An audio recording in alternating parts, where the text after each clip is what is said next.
ጤና ይስጥልን ከቻናል 1 ቴሌቪዥን የሰዓቱ ዜናዎች ደርሷል። በዕለቱ ዜናችን የሀገር ውስጥ የባህር ማዶ እንዲሁም የቢዝነስ ዘገባዎች ተካተዋል። ሀያሉ ለምን ዜናዎቹ እመራላችኋለሁ። አብራችሁ ቆዩ። ሲንጋፖር በምስራቅ አፍሪካ የመጀመሪያ ኤምባሲዋን ኢትዮጵያ ውስጥ ልትከፍት ነው። የሲንጋፖር ጠቅላይ ሚኒስትር ሎረንስ ወንግ አዲሱ ኤምባሲ ሲንጋፖር ከኢትዮጵያ ጋር ለምታደርገው አጋርነት ቁርጠኛ እንደሆነችም እንዲሁም በሀገሪቱ ስትራቴጂካዊ አስፈላጊነትና እምቅ አቅም እንዳላት ተጨባጭ ማሳያ ነው ብለዋል። ዝርዝሩን አናወር ተስፋ ያቀርበዋል። የሲንጋፖር ጠቅላይ ሚኒስትር ሎረንስ ዋንግ ለ3 ቀናት ይፋዊ ጉብኝት አዲስ አበባ መግባታቸው ይታወቃል። እንዲሁም ሲንጋፖር በምስራቅ አፍሪካ የመጀመሪያ ኤምባሲዋን በኢትዮጵያ ውስጥ ልትከፍት ነው። የሲንጋፖር ጠቅላይ ሚኒስትር ሎረንስ ዋንግ አዲሱ ኤምባሲ ሲንጋፖር ከኢትዮጵያ ጋር ለምታደርገው አጋርነት ቁርጠኛ እንደሆነች እንዲሁም በሀገሪቱ ስትራቴጂያዊ አስፈላጊነትና እምቅ አቅምነት እንዳላት ተጨባጭ ማሳያ ነው ብለዋል። አዲስ አበባ መገኘታችን ከአፍሪካ ሕብረት ጋር በተሻለ ሁኔታ ግንኙነት እንድንፈጥር፣ ስለ አፍሪካ ያለንን ግንዛቤ እንድናሰፋና አዲስ የትብብር ዘርፎች እንድንቃኝ ያስችለናል ብለዋል። በኢትዮጵያ እንደ አውሮፓውያን አቆጣጠር በ2027 ይከፈታል ተብሎ የሚጠበቀው ኤምባሲ ለሲንጋፖር ከግብጽና ደቡብ አፍሪካ ቀጥሎ በሀገሪቱ 3ኛ የዲፕሎማሲ ቢሮ ነው። ይህ እንዲህ እንዳለ በኢትዮጵያና ሲንጋፖር በክህሎት ልማትና በካርበን ብድር ትብብር ዙሪያ የመግባቢያ ስምምነቶችን ተፈራርመዋል። ስምምነቶቹ ጽኑና ለነገው ገበያ ዝግጁ የሆኑ ሰራተኞችን ለማፍራት ብሎም በአየር ንብረት ጥበቃ ረገድ ዘላቂ ዝቅተኛ ካርበን የሚያወጡ እድገት ለማረጋገጥ ያለንን የጋራ አቋም የሚያንጸባርቅ ነው ሲሉ ጠቅላይ ሚኒስትር አብይ አህመድ በማህበራዊ ገጻቸው ጽፈዋል። ኢትዮጵያ በ2025 ከሳህራ በታች ፈጣን የኢኮኖሚ እድገት ከሚያስመዘግቡ ሀገራት አንዷ እንደምትሆን ዓለም አቀፉ የገንዘብ ድርጅት ገለጸ። ድርጅቱ በጎርጎሮሳውያኑ 2025 ኢትዮጵያ በ7.2 በመቶ ታድጋለች ሲል ትንበያውን አስቀምጧል። የገንዘብ ፖሊሲ ማሻሻያዎችና ውጤታማ የዕዳ አስተዳደር ለኢትዮጵያ የኢኮኖሚ እድገት ምክንያት እንደሆኑ አይኤምኤፍ ገልጿል። የገንዘብ ፖሊሲ ማሻሻያዎችና ውጤታማ የዕዳ አስተዳደር ለኢትዮጵያ የኢኮኖሚ እድገት ምክንያት እንደሆኑ አይኤምኤፍ ገልጿል። የኢትዮጵያና የጣሊያን ባህር ኃይሎች በጋራ ለመስራት ተወያዩ። በዚህ የሁለትዮሽ ውይይት የኢትዮጵያ ባህር ኃይል ዋና አዛዥ ቫይስ አድሚራል ክንዱ ገዙ የጣሊያን ባህር ኃይል ከኢትዮጵያ ባህር ኃይል ጋር በጋራ ለመስራት በመምጣታቸው ታላቅ ክብር እንደተሰማቸው ገልጸዋል። የጣሊያን የባህር ኃይል ልዑካን ቡድን መሪ በበኩላቸው ሀገራቸው ከኢትዮጵያ ጋር ያላትን ትብብር ለማጠናከር በተለይም በትምህርትና ስልጠና ዙሪያ ያላትን ልምድ ለማካፈል ዝግጁ መሆኗን በመግለጽ ሀገራቸው ኢትዮጵያን አጋሯን ለማድረግ ፍላጎት እንዳላትን መግለጻቸውን የኢፌዴሪ መከላከያ ሰራዊት መረጃ ያሳያል። በአዲስ አበባ በተለምዶ ሿሿ ተብሎ የሚጠራውን ወንጀል በቡድን ተደራጅተው የሚፈጽሙ 36 ተጠርጣሪዎች መያዛቸውን የአዲስ አበባ ፖሊስ አስታወቀ። ከወንጀለኞቹ የተሰረቀ ዕቃን የሚገዙ ተጠርጣሪዎችም በቁጥጥር ስር ውለዋል። ለዝርዝሩ አማሩ ገብሩ። የምርመራ መነሻ የሆነው በልደታ ክፍለ ከተማ ወረዳ 7 ኢሚግሬሽን አካባቢ ዳር 9 ቀን 2018 ዓ.ም ከቀኑ 7 ሰዓት ላይ የተፈጸመው የወንጀል ድርጊት መሆኑን ፖሊስ ገልጿል። የግል ተበዳይ ትራንስፖርት በመጠበቅ ላይ እንዳለች ወንጀል ፈጻሚዎቹ የሰሌዳ ቁጥር ኮድ 3 ማኢ 01058 ሚኒባስ ተሽከርካሪ ይዘው በመንቀሳቀስ የትነሽ በማለት ካስፈራሯት በኋላ ሞባይል ስልኳን ለመቀማት ሲታገሉ በአካባቢው በወንጀል መከላከል ስራ ላይ በነበሩ ፖሊስ አባላት እይታ ውስጥ መውደቃቸው ተገልጿል።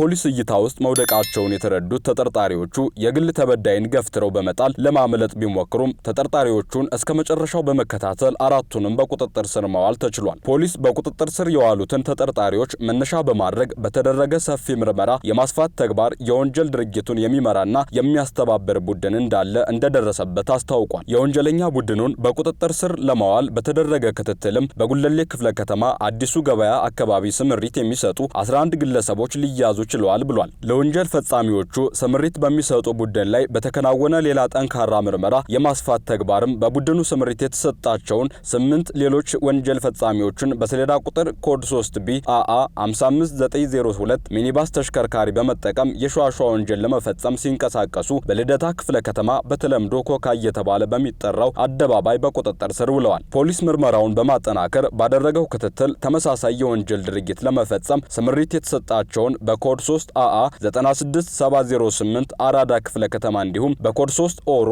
A02639 ቦሌ ክፍለ ከተማ በሚኒባስ ተሽከርካሪዎች ሲንቀሳቀሱ የነበሩ 13 አባላት ያሉት ሁለት ቡድን በቁጥጥር ስር መዋሉንም ገልጿል። ከዚሁ ወንጀል ጋር በተያያዘ በኮድ 3B AA 47364 በሆነ ቪትዝ ተሽከርካሪ እየተዟዟሩ ከወንጀል ፈጻሚዎቹ የተሰረቀ ጋዝ ሲገዙ የነበሩ ሁለት የሌባ ተቀባዮች ተይዘው በሕግ አግባብ በተደረገ ብርበራና ፍተሻ ከግለሰቦቹ መኖሪያ ቤት 30700 ብር፣ አንድ ላፕቶፕ፣ አንድ ታብሌት፣ 11 ዘመናዊ ስልኮች ተሰርቀው ቀፎዎቹ የተሸጡበት 188 የስልክ ከበሮች በኤግዚቢትነት መያዙን የልደታ ክፍለ ከተማ ፖሊስ መምሪያ አስታውቋል። በአጠቃላይ ከዚህ ወንጀል ጋር በተያያዘ 36 ሰዎችን በቁጥጥር ስር አውሎ ምርመራ እያጣራ መሆኑን ፖሊስ መምሪያው ገልጿል። በተለይም የትራንስፖርት ተሽከርካሪዎችን በመጠቀም የሚፈጸሙ የሸዋሸዋ ወንጀሎችን ለመከላከል የሚደረገው ጥረት በማገዝ ህብረተሰቡ መረጃ በመስጠት ተባባሪ መሆን እንደሚገባው ያሳሰበው ፖሊስ ትራንስፖርት ተጠቃሚዎቹ ተገቢውን ጥንቃቄ ማድረግ እንደሚገባቸው አሳስቧል። በወንጀሉ የምርመራ ሂደት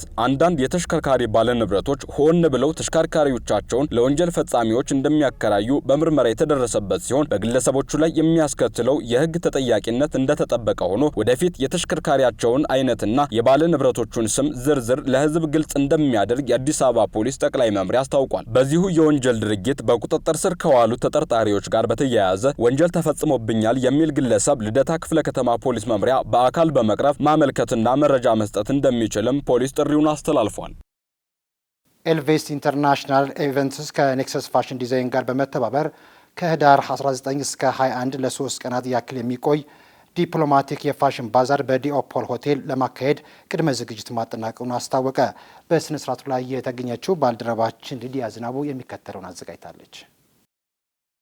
ላለፉት 20 ዓመታት የፋሽን ዲዛይንና የሞዴሊንግ ስልጠናዎችን በመስጠት የሚታወቀው ኔክስት ፋሽን ዲዛይን በመደበኛና በአጭር መርሃ ግብሮች ከ6000 በላይ የሚሆኑ ሰልጣኞችን ያሰለጠነ ሲሆን ከነዚህም መሃል 1200 የሚሆኑት ከስደት ተመላሾች ናቸው። ከሰልጣኞቹ 25 በመቶ የሚሆኑት ሴት ተማሪዎች ደግሞ ሙሉ በሙሉ በነጻ መማራቸውን በትላንትናው ዕለት በዴሎፖል ሆቴል በተካሄደው ይፋዊ ጋዜጣዊ መግለጫ ላይ ተገልጿል። ከሰልጣኞቹ 25 በመቶ የሚሆኑት ሴት ተማሪዎች ደግሞ ሙሉ በሙሉ በነጻ መማራቸውን በትላንትናው ዕለት በዴሎፖል ሆቴል በተካሄደው ይፋዊ ጋዜጣዊ መግለጫ ላይ ተገልጿል። የፊታችን ቅዳሜ የሚከናወነው ዲኔክስት ኤፍ ዲፕሎማቲክ ባዛር የኤልቬዜት ኢንተርናሽናል ኢቨንትስ መስራችና ዋና ስራ አስኪያጅ ሩት ኃይሉ ዴሎፖል ሆቴልና ኔክስት ፋሽን ዲዛይን አንድ ላይ በመተባበር የተዘጋጀ ነው። ይህ ለ3 ተከታታይ ቀናት የሚቆይ ዝግጅት ከህዳር 19 እስከ 21 2018 ዓ.ም በዴሎፖል ሆቴል ይከናወናል። በባዛሩም ዲፕሎማቶች፣ የኤምባሲ ተወካዮች፣ የንግድ ተቋማት መሪዎችና ከተለያዩ ሙያዎች የተውጣጡ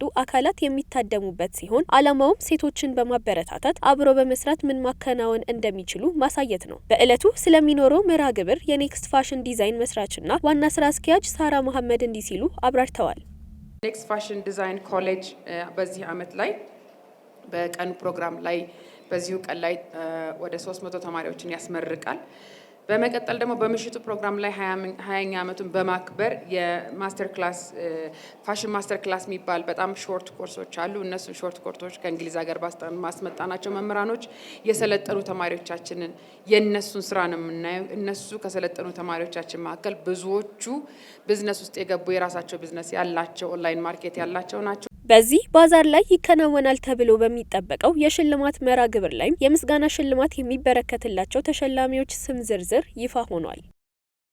አፍሪካ በአውሮፓ ገበያ ውስጥ ያላት ድርሻና ተደራሽነት እንዲጨምር ታሪፍና ታሪፍ ያልሆኑ ገደቦች መነሳት እንደሚገባቸው የአፍሪካ ህብረት ኮሚሽን ሊቀመንበር መሐመድ አሊ የሱፍ ገለጹ። 7ኛው የአፍሪካ ህብረትና የአውሮፓ ህብረት የመሪዎች ጉባኤ በአንጎላ ሉዋንዳ ተጀምሯል። ዝርዝሩን አማሩ ገብሩ ያቀርበዋል። በጉባኤው ላይ ንግግር ያደረጉት የአፍሪካ ህብረት ሊቀመንበር መሐሙድ አሊ የሱፍ አፍሪካ በቅርቡ የዓለም የእድገት ኃይል ምንጭ እንደምትሆን ገልጸዋል። የተትረፈረፈ የገበያ ዕድል፣ የሰው ኃይልና የተፈጥሮ ሀብቶች የዓለም እድገት ዋነኛ ተዋናይ የሚያደርጓት አቅሞች መሆናቸውንም አመልክተዋል። ሊቀመንበሩ በአፍሪካና በአውሮፓ መካከል ሚዛናዊ የሆነ የንግድ አጋርነት ሊኖር እንደሚገባ ጠቅሰው በአፍሪካ ያለው የአውሮፓ ኢንቨስትመንት መጨመር እንዳለበትም አስገንዝበዋል። የአፍሪካ ሀገራት ወደ አውሮፓ ህብረት ገበያ በሚፈለገው መጠን እንዳይገቡ ያደረጋቸውን የታሪፍ ከታሪፍና ከታሪፍ ጋር ያልተያያዙ ገደቦች እንዲነሱም ጠይቀዋል። እኩልነትና የጋራ ፍላጎቶችን መሰረት ባደረገ መልኩ ጠንካራ የባለብዙ ወገን ትብብር መገንባት እንደሚገባም ገልጿል። ሰላም፣ ደህንነት፣ የኢኮኖሚ ትስስር፣ ንግድ፣ ኢንቨስትመንት፣ ዲጂታል ትራንስፎርሜሽን፣ የአየር ንብረት ለውጥ፣ አይበገሬነት፣ ፍልሰትና የሰዎች እንቅስቃሴ የሰው ኃይል ልማት መሪዎች ውይይት ከሚደረግባቸው አጀንዳዎች መካከል ይገኙበታል። በጉባኤው የአፍሪካ ህብረት ኮሚሽን ሊቀመንበር ማህሙድ አሊ ዩሱፍ፣ የአፍሪካ ህብረት ከፍተኛ አመራሮች፣ የህብረቱ ሀገራት መሪዎች፣ የአውሮፓ ኮሚሽን ፕሬዝዳንት ኡርሱላ ቮንደር ሌይን፣ የአውሮፓ ህብረት ከፍተኛ የሥራ ኃላፊዎች፣ የተባበሩት መንግስታት ድርጅት ዋና ጸሐፊ አንቶኒዮ ጉተሬዝ፣ ወጣቶች፣ የሲቪክ ማህበራትና የንግድ ልኡካን እየተሳተፉ ይገኛል።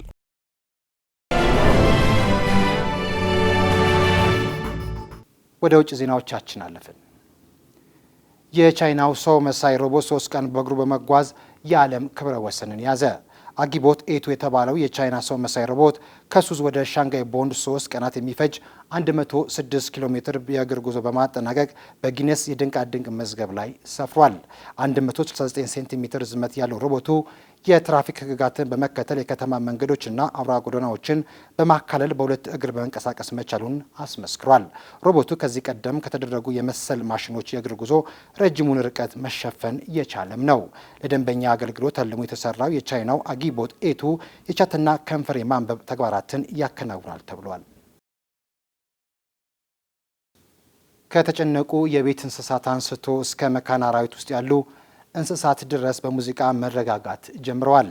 ሳይንሳዊ ጥናቶችና ተጨባጭ ተሞክሮዎችም ትክክለኛው የሙዚቃ ስብስብ ነርቮቻቸውን በእጅጉ እንደሚያረጋጋ ይጠቁማሉ። ሊዲያ ዝናቡ ዝርዝር አላት። ሙዚቃ ከሰዎች አልፎ እንስሳት ላይ ተጽዕኖ እንደሚያሳድር ምን ያህሎቻችን እናውቃለን? የተለዩ የሙዚቃ አይነቶች በእንስሳት ላይ የመረጋጋት ስሜትን ለመፍጠር እንደሚያግዙ በጥናት የተረጋገጠ ሲሆን በውሻና በሌሎች የቤት እንስሳት ላይ በተደረገ ጥናት የመሳሪያ ሙዚቃዎች ከ50 እስከ 60 ቢፒኤም ወይም አነስተኛ ምት ያላቸው ዝግ ያሉ ሙዚቃዎች የመጨናነቅ መጠናቸውን በመቀነስ ዝቅተኛ የሆነ የኮርቲሶል መጠን እንዲኖራቸው ያደርጋል። የጥናቱ ውጤት እንደ ዝሆንና ጉሬዛ ባሉ ሌሎች የእንስሳት ዝርያዎችም ጭምር የታየ ሲሆን ቁጡ የመሆን ባህሪያቸውን ሲቀንስም ተስተውሏል። ምንም ያህል በመሳሪያ ሙዚቃዎች ላይ ብቻ ይህ ጥናት ትኩረቱን ቢያደርግም ነገር ግን ሌሎች የሙዚቃ ዘውጎች እንደ ሬጌና ለስለስ ያሉ የሮክ ሙዚቃዎች ውጤታማ ሊሆኑ ይችላሉ ተብሏል። በአንጻሩ የመጽሐፍ ትረካዎች እምብዛም የማረጋጋት ተጽዕኖ የሌላቸው መሆኑም በጥናቱ ተረጋግጧል። ቁልፉ ነገር ከእንስሳው ተፈጥሮ ጋር የሚስማማውን የሙዚቃ አይነት ለይቶ ማወቁ ላይ ነው። ታዲያ ለእያንዳንዱ እንስሳ ትክክለኛውን የሙዚቃ አይነት ለማግኘት ደግሞ ሳይታክቱ ሙከራዎችን ማድረግ አስፈላጊ ነው ተብሏል። ዘገባው የቢቢሲ ነው። የግራዋ ቅጠል አስገራሚ የጤና በረከቶች እንዳሉት በሀሮማያ ዩኒቨርሲቲ የተደረገ አንድ ጥናት አመላከተ። ኤፍራታ ጥላውን ዝርዝሩን አዘጋጅተዋለች። የግራዋ ቅጠል በቫይታሚን ኤ፣ በቫይታሚን ሲ፣ በቫይታሚን ኤ የበለጸገ ተክል ሲሆን በተጨማሪም በቫይታሚን ቢ1 እና በቫይታሚን ቢ2 ካልሲየም፣ ዚንክ፣ ብረት፣ ፕሮቲን፣ ሚነራሎች፣ ኮፐር፣ አሰር ወይም ፋይበር የምንለው፣ ማግኒዥየም፣ ፖታሺየም፣ ፎስፎረስ፣ ሴሌኒየምንም በውስጡ ይዟል። የግራዋ ቅጠል ግንዱና አበባው ሳይቀር መድኃኒት ከመሆኑም በላይ በውስጡ በያዛቸው ፍላንጎዶኒውስ ምክንያት ጸረ ኦክሲዳንትና መርዛማ ነገሮችን ከሰውነታችን የማጽዳት ኃይል አለው። በተጨማሪም ቅጠሉ በደም ውስጥ የሚገኘውን የስኳር መጠን በማመጣጠን የስኳር በሽታን ይከላከላል። እንዲሁም ቆዳ የማሳከክ ችግር ያለባቸው ሰዎች በደንብ ያደገውን የግራዋ ቅጠል ደጋግሞ በማጠብ ከውሃ ጋር በመፍጨት እንደ ጁስ ፈጭቶ አጥልሎ መጠጣትና መቀባት ፍቱን መድኃኒት እንደሆነ ጥናቱ ያሳያል። ሌላኛው ጥቅሙ ደግሞ በቶሎ ልጅ ለመውለድ ለሚፈልጉ ሴቶች የግራዋ ጁስ ቢጠጡ ለማርገዝ እንዲሁም በሴቶች ላይ በወር አበባ ወቅት የሚከሰትን ህመም ያስታግሳል። ከዚህም በተጨማሪ ሰዎች የግራዋ ጁስን ቢጠጡ ሰውነታቸው ዘና እንዲል በማድረግ ጥሩ እንቅልፍ እንዲተኙ ይረዳል። ከፍተኛ የፖታሺየም ይዘት ስላለው በደም ውስጥ ተከማችቶ የሚገኘውን የጨው መጠን እንዲወገድ በማድረግ ከፍተኛ የደም ግፊት እንዲቀንስና ለኩላሊት ጠጠር፣ ለሳምባ ምች መድኃኒትነት ይውላል በማለት ጥናቱ ያብራራል። ዓለም አቀፉ የቀይ መስቀል ኮሚቴ ICRC በለጋሾች አስተዋጽኦ መቀነስ ሳቢያ የ2026ን በጀት በ17 በመቶ በመቀነሱ በዓለም ዙሪያ 2900 የሚጠጉ የሙሉ ጊዜ የስራ ቦታዎችን እንደሚቀንስ አስታወቀ። ለዝርዝሩ ሄዳዊት ንጉሴ። በአውሮፓውያን አቆጣጠር በ1863 በስዊዘርላንድ ጄኔቫ የተመሰረተው ዓለም አቀፉ የቀይ መስቀል ኮሚቴ በአሁኑ ወቅት ከ18000 በላይ ሰራተኞች ያሉት ቢሆንም በከፍተኛ የሰብአዊ እርዳታ ፍላጎት ወቅት ይህን ከባድ ውሳኔ ለመወሰን ተገዷል። ዓለም አቀፉ የቀይ መስቀል ኮሚቴ ለ2026 ዓ.ም የ1.8 ቢሊዮን የስዊስ ፍራንክ በጀት ያጸደቀ ሲሆን ይህም ከባለፈው ዓመት ጋር ሲነጻጸር የ17 በመቶ ቅናሽ ያሳያል። ይህ ቅናሽ ድርጅቱ ከ18000 በላይ ከሆኑ ሰራተኞች ውስጥ ወደ 2900 የሚጠጉ የሙሉ ጊዜ የስራ ቦታዎችን እንዲቀንስ ያስገድደዋል ተብሏል። የኮሚቴው ፕሬዝዳንት በበኩላቸው የጦርነት መባባስ፣ የእርዳታ ፈንድ ላይ የሚደረጉ ቅናሾችና የዓለም አቀፍ የሰብአዊ ሕግ ጥሰቶች እየተገጣጠሙ ነው በማለት የችግሩን አስከፊነት ገልጸዋል። የተባበሩት አረብ ኤሚሬቶች ዩኤኢ በ2025 ባደረገችው 1.46 ቢሊዮን ዶላር አስተዋጽኦ ከአሜሪካና ከአውሮፓ ህብረት ቀጥላ በዓለም ደረጃ ሶስተኛዋ ትልቁ የሰብአዊ እርዳታ ለጋሽ ሆና ተመዘገበች። ማለት ደንበላሽ ዝርዝር አላት። የተባበሩት መንግስታት የሰብአዊ ጉዳዮች ማስተባበሪያ ቢሮ ያወጣው ይህ ሪፖርት የዓለም አቀፉን የእርዳታ ፍላጎት መጠን 20.28 ቢሊዮን ዶላር የሚያሳይ ሲሆን የዩናይትድ አረብ ኤምሬትስ ድጋፍ የዓለምን የእርዳታ ድርሻ 7.2 በመቶ እንደሚይዝ ያብራራል። የፕሬዝዳንታዊ ፍርድ ቤት ምክትል ሊቀመንበር ሼክ ዚያድ ቢን መሐመድ ቢን ዛይድ አልናህያን እንዳሉት ይህ ስራ የአገሪቱ የአመራር ራዕይ ውጤት እንደሆነም ገልጸዋል። የዩናይትድ አረብ ኤምሬትስ የውጭ እርዳታ እቅድ ፈጣን የድንገተኛ ምላሽ ዝርዝር ውስጥ የሚገኙትን የምግብ፣ መጠለያ እንዲሁም ሕክምና ከረጅም ጊዜ ልማት ድጋፍ ዝርዝር ውስጥ ከሚገኙት ጤና፣ ትምህርት፣ ንጹህ ውሃና መልሶ ግንባታ ጋር በማቀናጀት እርዳታው ፈጣን ምላሽ ከመስጠት በዘለለ ዘላቂ መፍትሄን እንዲያመጣ ትኩረት አድርጓል ተብሏል። ዘገባው የአፍሪካን ዴይሊ ነው። የጀርመን ተመራማሪዎች በአውሮፓ ህብረት ፈንድ በመታገዝ በባህር ላይ ያሉ ቆሻሻዎችና ማይክሮፕላስቲኮችን ማውጣት የሚችል አጋዥ የሰው ሰራሽ አስተውሎት ሰሩ። ለዝርዝሩ ሄዳዊት ንጉሴ።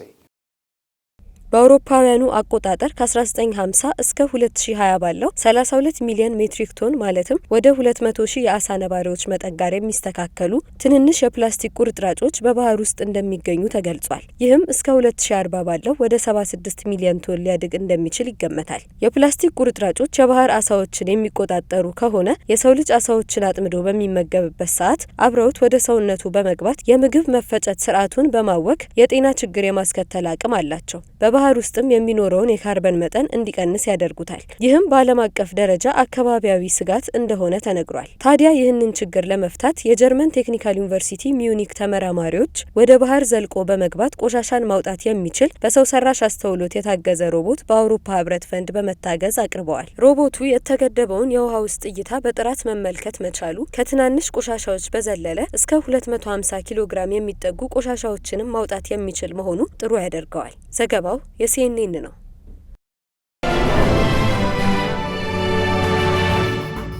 ወደ ቢዝነስ ዘገባዎቻችን አለፍን። ባለፉት 3 ወራት ከ961 ሚሊዮን ዶላር በላይ የውጭ ቀጥተኛ ኢንቨስትመንት መሳብ መቻሉን የኢትዮጵያ ኢንቨስትመንት ኮሚሽን አስታወቀ። ለዚህና ለሌሎች የቢዝነስ ዘገባዎች ማለት ነው ምላሽ። የኢትዮጵያ ኢንቨስትመንት ኮሚሽን የ2018 በጀት ዓመት የ3 ወር አፈጻጸሙን አስመልክቶ ባወጣው መግለጫ እንዳስታወቀው በሩብ ዓመቱ ከ961 ሚሊዮን ዶላር በላይ በውጭ ቀጥተኛ ኢንቨስትመንት መሳብ ተችሏል። ይህም ከባለፈው ዓመት ተመሳሳይ ወቅት ጋር ሲነጻጸር የ7.87 በመቶ እድገት አሳይቷል። በኮሚሽኑ በሩብ ዓመቱ በልዩ ኢኮኖሚክ ዞን ከሚገኙ ኢንቨስትመንቶች ከውጭ ንግድ ከ49 ሚሊዮን ዶላር በላይ ገቢ ሲገኝ ይህም ካምናው ተመሳሳይ ወቅት ጋር ሲነጻጸር የ113 በመቶ ብልጫ ማሳየቱን አስታውቋል። ኮሚሽኑ በሩብ ዓመቱ 123 የኢንቨስትመንት ፍቃድ የሰጠ ሲሆን ፍቃድ ከተሰጣቸው የውጭ ባለሀብቶች ውስጥ 34 የሚሆኑት በገቢና ወጪ ንግድ ላይ የተሰማሩ ባለሀብቶች እንደሆኑ ተገልጿል። ጥራት የጎደለው የምግብ ዘይት ምርት ላይ ኬሚካሎችን በመጨመር ጥራት ያለው የማስመሰል ተግባር ላይ የተሰማሩ አምራቾችን ለመቆጣጠር የሚያስችል አዲስ ስርዓት ተግባራዊ ሆነ። የኢትዮጵያ ምግብና መድኃኒት ባለስልጣን እንዳስታወቀው ሃይድሮጄኔትድ የሚባልና መሰል ኬሚካሎችን በመጨመር ጥራት ያለው በማስመሰል ለገበያ የሚያቀርቡ ህገ ወጦች በዘርፍ ውስጥ ይገኛሉ። አንዳንድ ዘይት አምራች ድርጅቶችና ነጋዴዎች ጥራት የጎደለው ምርታቸውን ጥራት ካለው ምርት ጋር በመልክ እንዲመሳሰል ለምግብ ግብዓትነት እንዲውል ያልተፈቀደ ቀለም እንደሚጨምሩ በጥናት ማረጋገጡን የገለጸው ባለስልጣኑ ይህን መሰል ኬሚካል ዘይት ላይ መጠቀም ጤና ላይ ጉዳት የሚያስከትል እንደሆነም ጠቁሟል። በዚህም ይህንን ተግባር ለመቆጣጠር የሚያስችል አዲስ ስርዓት መዘርጋቱንና ወደ ስራ መግባቱን ይፋ አድርጓል። ይህ አዲስ አሰራር ምርቱ ከፋብሪካው ወጥቶ ለተጠቃሚው እስኪቀርብ ድረስ ያለውን የጥራት ሂደት የሚፈትሽና የሚያረጋግጥ እንደሆነም አብራርቷል። በተጨማሪም ድንገተኛ ፍተሻን፣ የላቦራቶሪ ምርመራን፣ የምርት ግብዓት ፍተሻን፣ የአመራረት ሂደትንና መሰል ለጥራት አስተዋጽኦ ያላቸውን ተግባራትን ፈትሾ የማሳለፍ ተግባርን ይዟል። ስርዓቱ ስራ ላይ ከዋለ ወዲህ ከ90 በመቶ በላይ የሚሆኑት ዘይት አምራቾች ደረጃቸውን የጠበቁ የምግብ ዘይቶችን ምርት ገበያ ላይ ማቅረባቸውን ባለስልጣኑ አረጋግጧል። መረጃዎቻችን እንደቀጠሉ ናቸው። በኮንትሮባንድ ወደ አዲስ አበባ ሊገቡ የነበሩ ግምታቸው 42 ሚሊዮን ብር የሚጠጋ እቃዎች ተያዙ። የኢትዮጵያ ፌዴራል ፖሊስ ወንጀል መከላከል ጠቅላይ መምሪያ ከጉምሩክ ኮሚሽን ጋር በመቀናጀት 41.8 ሚሊዮን ብር የዋጋ ግምት ያላቸው የኮንትሮባንድ እቃዎች መያዙን ገልጿል። በኢትዮጵያ ፌዴራል ፖሊስ ወንጀል መከላከል ጠቅላይ መምሪያ የጸረ ኮንትሮባንድ ፖሊስ መምሪያ እንዳስታወቀው መነሻውን ጅቡቲ መዳረሻውን አዲስ አበባ አድርጎ ኮንትሮባንድ ጭኖ በመጓዝ ላይ የነበረ ተሽከርካሪ በሞጆ ከተማ ከነ ኤግዚቢቱ በቁጥጥር ስር ውሏል። በዚህም መድኃኒቶች፣ ልዩ ልዩ አልባሳት፣ የሞባይል ቻርጀሮች፣ ባትሪዎች፣ ሲጋራና ሽቶ በኤግዚቢትነት ተይዘው በአዳማና በአዋሽ 7 ጉምሩክ ቅርንጫፍ መጋዘን ግቢ ውስጥ ገቢ መደረጋቸውን የኢትዮጵያ ፌዴራል ፖሊስ መረጃ ያመለክታል።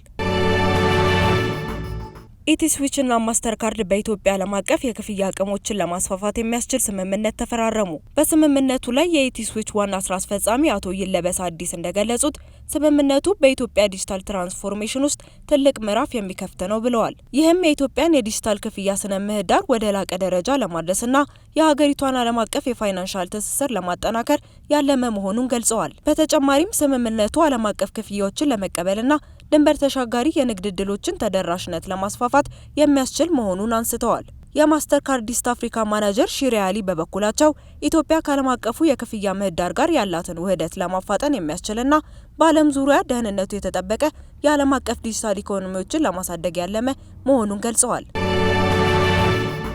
የዕለቱ የመጨረሻው የቢዝነስ መረጃችን ኬንያ ለዩጋንዳ የባህር በር እንደምትሰጥ ማረጋገጧን ይመለከታል። የኬንያው ፕሬዝዳንት ዊሊያም ሩቶ ጎረቤታቸው ኡጋንዳ በኬንያ በኩል በነዳጅ ቧንቧ በመንገድና በባቡር ሀዲድ አማካኝነት በህንድ ውቅያኖስ ላይ የባህር በር እንድታገኝ እንደሚያደርጉ አረጋግጠዋል። በኬንያ የነዳጅ ማስተላለፊያ ቧንቧን የሚያስተዳድረው የመንግስት ኩባንያ ከኡጋንዳ ጋር በጋራ ባለቤትነት ለመያዝ ፈቃደኛ መሆኗን የገለጹ ሲሆን በተጨማሪም በቻይና እርዳታ የተዘረጋው የባቡር ሀዲድ በቅርቡ እስከ ካምፓላ እንደሚዘረጋ ይፋ አድርገዋል። እንደ አፍሪካ ቢዝነስ ኢንሳይደር መረጃ ይህ ማረጋገጫ የመጣው የኡጋንዳው ፕሬዝዳንት ኡጋንዳ በኬንያ በኩል የባህር በር ካላገኘች በሁለቱ ሀገራት መካከል ጦርነት ሊቀሰቀስ እንደሚችል ከተናገሩ ከጥቂት ቀናት በኋላ ነው። ከቻናል ዋን ቴሌቪዥን የሰዓቱ ዜናዎች በዚህ ተጠናቀዋል። ሀያሉ ለመን ዜናዎቹ መርጬላችኋለሁ። ከቀጣይ የቻናል ዋን ውብ ፕሮግራሞች ጋር መልካም ቆይታ ይሁንላችሁ።